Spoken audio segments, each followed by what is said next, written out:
Malita sekamadoda nuwola yathanda yini swaye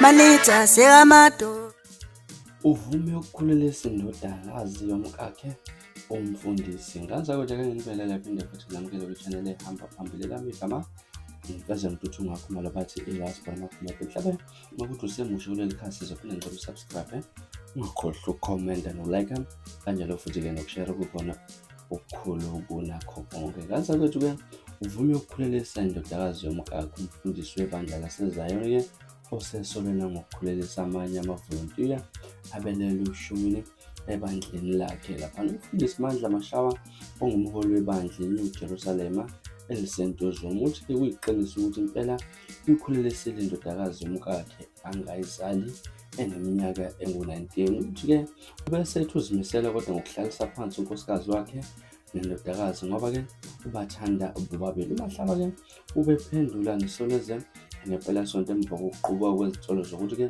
ubebhubhisile ebandleni wakhulelisa inqwaba amavolontiya. Vele-ke uyikhulisekile indodakazi, lokho angeke kuze kwaqamba amanga ngoba ethi-ke akwazi noma-ke akukwenzanga azimisele ukuchazela wena ukuthi-ke kwenzeke kanjani. Usho kanje ukuchazelwe ngokuthi-ke lolu daba lwesithengo kungamele ukhulume ngalo esihlangaleleni bazokubhunga nje njengomndeni. Njengamanje ngaphandle kwalokhu-ke kunemithombo engaphakathi ebandleni ukuthi lo mfundisi muva nje wenza imigilingane abangayiqondi. Njalo ngesonto kuthiwa uvela ahlabe isiklabhu athi asidliwe ngabazalwane. Kuthiwa kuhlukathi-ke abasishebe namasi. Lokho okukhulumela ngakho usuka kwenza ngoba uzama ukusiza bona, angeke achaze ukuthi usuke basiza kanjani. Chaza uphike-ke walala ngomhlane wathi akathwele, umuntu kothwele akasweli njengaye phela yena-ke uzixakekele esho kanje malana ukuthi kunezintolo zokuthi-ke ubalekile akaziwe ukuthi ukuziphi izintalo ukuphikile konke lokho. Yena uchaza ukuthi-ke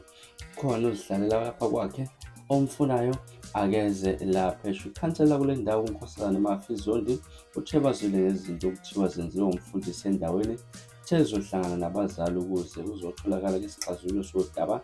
Imizamo yokuthola unkosikazi kamfundisi ayiphumelelanga ngobucingo lwakhe belungaphendulwa umuntu. Ngaze ukuthi zona izindaba ezihamba phambili esizithola phana kumthombo abezindaba okuyiso lezi mfundisi okuthiwa ukhulelisa ingane kankosikazi wakhe lapha neminyaka engu-19 kanye namanye futhi amalungu abo lapha ku-10 laphana ngamavolontiya ebandleni-ke elisentuzuma elamaZayoni. Wena mhlawumbe kuthini kwakho ukuphawula ngalolu daba?